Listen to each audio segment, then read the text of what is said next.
ആ കണ്ണുകൾ, ചില്ലറ പണിയല്ലേ, ഭയങ്കര പണി തന്നെയാണ്. ആ കണ്ണുകളുടെ ഉടമസ്ഥൻ നരകത്തിലെത്തൂലാങ്ങ. മൂന്നാമത്തെ കണ്ണ് ഏതാരങ്ങള്? മൂന്നാമത്തെ കണ്ണ് അള്ളാഹുവിനെ ഓർത്ത് ഒറ്റക്കിരുന്ന് കരഞ്ഞ കണ്ണ്. കൂട്ടത്തിൽ കരഞ്ഞല്ല, വയല് പറയുമ്പോ മോലിയറെ കണ്ണൊക്കെ ഒന്ന് ഒച്ചക്കൊന്ന് ഇടറിയാൽ എല്ലാവരും കരയും. ആ കരച്ചിലല്ല, ഒറ്റക്കിരുന്ന് അള്ളാന്റെ പടച്ചോനെ എന്തപ്പന്റെ അവസ്ഥ, ഇന്നെങ്ങാനും പടച്ചോനെ ജിന്നെ തിരിച്ചു വിളിക്കുകയാണെങ്കിൽ എന്റെ ജീവിതത്തിന്റെ കണക്ക് നോക്കുമ്പോ എന്താ പടച്ചോനെ എന്റെ അവസ്ഥ എന്നോർത്ത് കണ്ണ് നിറക്കാൻ ഏതൊരു മനുഷ്യനാണോ കഴിയുന്നത്, ആ കണ്ണിന്റെ ഉടമസ്ഥൻ നരകത്തിലെത്തൂലെന്നാ റസൂലുള്ളാഹി സ്വല്ലല്ലാഹു അലൈഹി വസല്ലം പറഞ്ഞു. റസൂലുള്ള കരഞ്ഞത്രേ, ഒറ്റയ്ക്ക് ഇരുന്നിട്ട് ആ പെരും കരച്ചില്. അപ്പൊ സഹാബികൾ ചോദിച്ചു, എന്തിനാ നബി ഇങ്ങനെ കരയണേ? അപ്പൊ നബിയുടെ മറുപടി, വല്ലാഹി മാതിരി പടച്ചോനാണ്, എനിക്കറിയില്ല. നാളെ എന്നെ കൊണ്ടും നിങ്ങളെ കൊണ്ടും ഒക്കെ നമ്മുടെ റബ്ബ് എന്താണ് ചെയ്യാൻ പോണതെന്ന് എനിക്കറിയില്ല. അത് ഓർത്തുകൊണ്ട് അള്ളാഹുവിന്റെ റസൂല് കരഞ്ഞു. നമ്മൾ കരയണം. മനുഷ്യന്റെ ഹൃദയത്തിനെ ശുദ്ധീകരിക്കാൻ കണ്ണുനീരിനോളം കരുത്തുള്ള മറ്റൊരു ഔഷധമില്ല എന്ന് നമ്മൾ തിരിച്ചറിയണം. പാപമോചനത്തിന്റെ തൗബയുടെ ശബ്ദങ്ങൾ കൊണ്ട് നമ്മുടെ ഹൃദയത്തിനെ നമ്മൾ ശുദ്ധീകരിക്കണം. അതല്ലാതെ പരലോകത്ത് രക്ഷപ്പെടാൻ നമ്മുടെ മുമ്പിൽ യാതൊരു മാർഗവുമില്ല. നമ്മുടെ സമ്പത്ത്, നമ്മുടെ സന്താനങ്ങൾ, സംഘടനകൾ, നേതാക്കൾ, നമ്മുടെ ബാങ്ക് ബാലൻസുകൾ, നമ്മുടെ സമ്പാദ്യം, നമ്മുടെ വീട്, ഇതൊന്നും നാളെ പരലോകത്ത് നമുക്ക് ഉപകരിക്കുകയില്ല. ഇത്തിരി പോലും. ഒരൊറ്റ സംഭവം കൂടി പറഞ്ഞ് ഞാൻ അവസാനിപ്പിക്കും. നാളെ പരലോകത്ത് നമ്മളൊക്കെ ഒരുമിച്ച് കൂടുമ്പോൾ ഒരു സംഭവം ഉണ്ടാവുന്ന, ഇത് പറഞ്ഞത് മുഹമ്മദ് നബിയാ, അതുകൊണ്ട് അവിശ്വസിക്കണ്ട. എന്താ പറഞ്ഞ നിങ്ങള്? ഇബ്രാഹിം നബിന്റെ വാപ്പാനെ അദ്ദേഹത്തിന്റെ മുമ്പിൽ കൊണ്ടുവരുന്ന വയസ്സായ മനുഷ്യൻ പേടിച്ച് കണ്ണൊക്കെ ഇങ്ങനെ തുറിച്ച് ഭയാനകമായ അവസ്ഥയിൽ ഇങ്ങനെ നിൽക്കുകയാണ് ബാപ്പ. ഇബ്രാഹിം നബി ബാപ്പാനോട് ചോദിക്കും, ബാപ്പ, ഞാൻ നിങ്ങളോട് കുറെ കാര്യങ്ങൾ പറഞ്ഞിരുന്നില്ലേ? വിഗ്രഹങ്ങളെ ആരാധിക്കരുത്, അള്ളാനെ ആരാധിക്കാവൂ, അതൊക്കെ നിങ്ങൾ കേട്ടോ? ബാപ്പ പറഞ്ഞു, മോനെ, ഇന്നലെ വരെ നീ പറഞ്ഞ ഒന്നും ഞാൻ കേട്ടിട്ടില്ല, എനിക്ക് വിശ്വാസമില്ലായിരുന്നു. പക്ഷെ ഇന്ന് എനിക്കെല്ലാം ബോധ്യമായി. പരലോകം, നരകം, വിചാരണ, സ്വർഗം, പുനർജന്മം ഒക്കെ സത്യമാണെന്ന് എനിക്ക് ബോധ്യമായി. അതുകൊണ്ട് മോനെ, ഇന്ന് നീ എന്തു പറഞ്ഞാലും ഞാൻ അത് കേൾക്കും.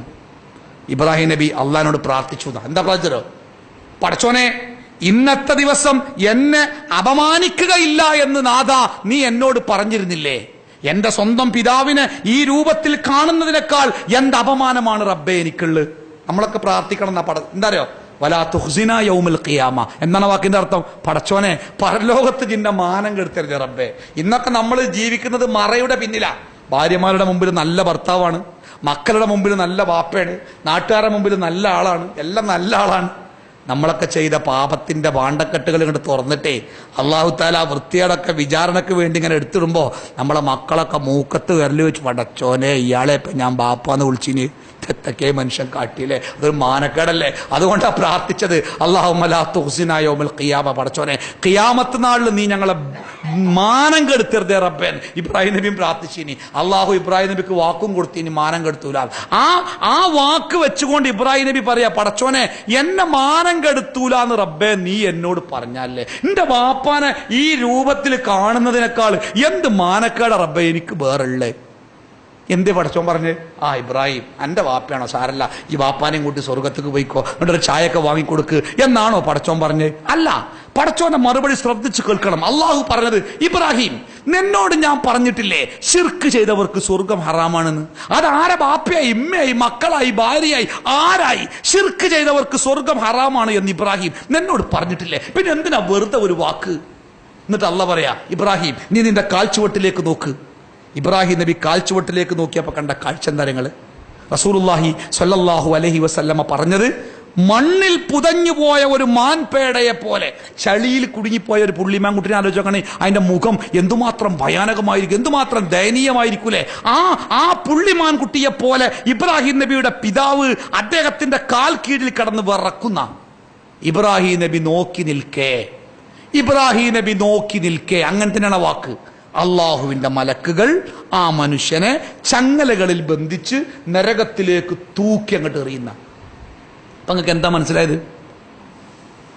ഇബ്രാഹിം നബിക്ക് സ്വന്തം ബാപ്പാനെ ഒരു ദിവസമെങ്കിലും നരകത്തുനിന്ന് മാറ്റി നിർത്താൻ കഴിഞ്ഞോ? ഇല്ല.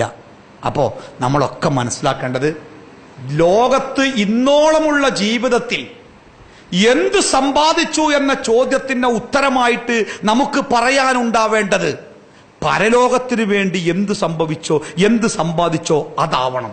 മറ്റേതൊന്നുമില്ല. മറ്റേതൊക്കെ ഇവിടെ ഇട്ടിട്ട് നമ്മൾ പോവുക. വീട് ഇവിടെ കിടക്കും, കാർ ഇവിടെ കിടക്കില്ല. എത്ര വില കൂടിയ കാറുണ്ടെങ്കിലും നമ്മളെ മയ്യത്തും കൊണ്ട് ആൾക്കാർ നടക്കുക ചെയ്യുക അല്ലേ? എത്ര വില കൂടിയ ഡ്രസ്സ് നമ്മളെ വീട്ടിലുണ്ടെങ്കിലും തുണിക്കടയിൽ ചെന്ന് കണ്ട് മക്കൾ ചോദിക്കുക, ആ വില കുറഞ്ഞ കോറത്തുണി ഉണ്ടോ? എന്തിനെ? ബാപ്പ മരിച്ചിക്കണ് കെട്ടിപ്പൊതിയാനാണ്. വില കുറഞ്ഞ മീറ്ററിന് 10 റുപ്യുള്ള കോറത്തുണി ഉണ്ടോന്നാ ചോദിക്കുക. ഇതൊന്നും ഉപകാരപ്പെടില്ല. ആകെ ഉപകാരപ്പെടുക പരലോകത്തിന് വേണ്ടി നാം ചെയ്ത സൽക്കർമ്മങ്ങൾ മാത്രം.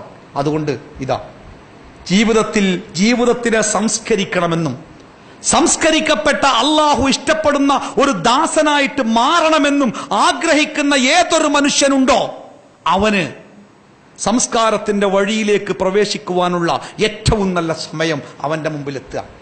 ഇതിന്റെ ഏറ്റവും വലിയ പ്രത്യേകത എന്താ? ഇന്ത്യ രാജ്യം അഴിമതിയിൽ മുങ്ങിക്കിടക്കുക. കൈക്കൂലി, അക്രമം, സ്വജനപക്ഷപാതം ഒക്കെ ഉണ്ട്. അതുകൊണ്ട് ഞാൻ തീരുമാനിക്കുക രാജ്യത്തെ നന്നാക്കാൻ. നന്നാവോ? ഞാൻ കൈക്കൂലി കൊടുക്കാനുള്ള തീരുമാനിച്ച രാജ്യം നന്നാവോ? ഇല്ല. നമ്മൾ പറയും ഞാൻ മാത്രം നോക്കിയിട്ട് എന്താ കാര്യം, നാട് നന്നാവൂലല്ലോ, അതുകൊണ്ട് ഞാനും ആ കൂട്ടത്തിലായി എന്നാ പറയാം. എന്നാ ഇത് കേൾക്കണം നിങ്ങൾക്ക്. ഏത്? മനസ്സിന്റെ സംസ്കരണം. ഒരാളും ഇല്ലെങ്കിലും ഞാൻ മാത്രം ശ്രമിച്ചാൽ എനിക്ക് രക്ഷപ്പെടാം. അതാണ്. ഒരു വീട്ടിൽ 10 അംഗങ്ങളുണ്ട്. ആ 10 അംഗങ്ങളിൽ ഒരാള് തീരുമാനിക്കാൻ നന്നാവണം എന്ന്. എന്നാ ഓന് നന്നാവാ. ബാക്കി 9 ആള് എങ്ങനെയായി എന്നുള്ളത് അവന്റെ നന്നാവലിനെ ബാധിക്കേല്ല. അതല്ലേ റസൂലുള്ള പറഞ്ഞേ, ഖുർആനും അതാ പറഞ്ഞേ. എന്താ പറഞ്ഞ നിങ്ങള്? എല്ലാരും ഒരു തെറ്റ് ചെയ്യുന്നു എങ്കിൽ ആ തെറ്റ് തെറ്റല്ലാതാവൂലെന്നാ. ഒരു ശരി ചെയ്യാൻ ആരുമില്ല, എന്നാൽ ആ ശരിയല്ലാതാവൂലെന്നാ. ശരി എന്നെ, തെറ്റ് തെറ്റന്നെ, ആര് ചെയ്താലും. അപ്പോ നമുക്ക് നന്നാവണോ? നമുക്ക് നന്നാവാ. അതിന് വേറെ ഒരാളെ അനുവാദം വേണ്ട. നമുക്ക് സ്വർഗം കിട്ടണോ? അതിന് നമ്മൾ പ്രവർത്തിക്കുക. ആർക്ക് വേണ്ടി കാത്തു നിൽക്കണ്ട. നമുക്ക് സ്വർഗത്തിലെത്താൻ നമ്മൾ മാത്രം പ്രവർത്തിച്ചാൽ മതിയാവും. നമ്മുടെ സംഘടനാ സെക്രട്ടറിന്റെ കത്ത് വേണ്ട, നമ്മുടെ ജില്ലാ സെക്രട്ടറിന്റെ കത്ത് വേണ്ട, നമ്മുടെ MP-ന്റെ MLA-ന്റെ വില്ലേജ് ഓഫീസറെ ഒരാളെ കത്തും വേണ്ട. നമുക്ക് സ്വർഗത്ത് പോകാൻ നമ്മൾ മാത്രം നന്നായാൽ മതി. അപ്പൊ വേറൊരാൾക്ക് വേണ്ടി കാത്തുക്കണ്ട. നന്മയുടെ ഒരവസരവും നമ്മൾ കളയണ്ട. ഒക്കെ ചെറുതുപോലും. നബി സഹാബികളും കൂടി യാത്ര കഴിഞ്ഞ് ഒരു ഭക്ഷണത്തിന് വേണ്ടി വിശ്രമിക്കുമ്പോ എല്ലാവരും ഓരോ പണിക്ക് പോയി. ഭക്ഷണം കൊണ്ടുവരാൻ വിറകിനൊക്കെ പോയി. കുറെ കഴിഞ്ഞ് നോക്കിയപ്പോ നബിനെ കാണാനല്ല. കുറെ കഴിഞ്ഞപ്പോണ്ട് വലിയ ഒരു വിറകിന്റെ കെട്ട് ചുമലിൽ വെച്ചുകൊണ്ട് റസൂലുള്ള അങ്ങനെ ആടി വരിക. സഹാബിയൊക്കെ സങ്കടായി. ഓടിച്ചെന്ന്, നബിയെ ആ വിറക് കെട്ടും കെട്ടി തരി, ഞങ്ങൾ ചെയ്യൂലേ? അങ്ങ് എന്തിനു ചെയ്യണം? അങ്ങ് കൂടെ വിശ്രമിച്ചാ പോലെ, ഞങ്ങൾ ചെയ്യൂലേ? സഹാബികൾ സ്നേഹത്തോടു കൂടി ശാസിച്ചപ്പോ അള്ളാഹുവിന്റെ റസൂൽ പറഞ്ഞ മറുപടി ഉണ്ട് സുഹൃത്തെ, മറക്കരുത്. എന്താ പറഞ്ഞ നിങ്ങള്? ഈ വിറക് കെട്ടുകൊണ്ടുവരുന്നതിന് അള്ളാഹു നിശ്ചയിച്ച പ്രതിഫലം എന്താണോ അത് ആവശ്യമില്ലാത്തവനല്ല ഞാൻ.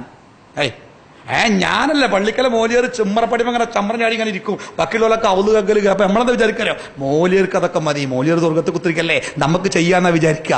അള്ളാന്റെ റസൂൽ എന്താ പറഞ്ഞ നിങ്ങള്? ഈ വിറക് കെട്ടുകൊണ്ടുവരുന്നതിന് അള്ളാഹു നിശ്ചയിച്ച പ്രതിഫലം എന്താണോ അത് ആവശ്യമില്ലാത്തവനല്ല, എനിക്കും വേണം, അതുകൊണ്ട് പോയി പറഞ്ഞു പോലെ ആട്ടി വിട്ടു. റസൂലുള്ള വിറകിന്റെ കെട്ടുകൊണ്ടുപോയിന്ന. അപ്പോ നന്മയുടെ ഒരവസ്ഥ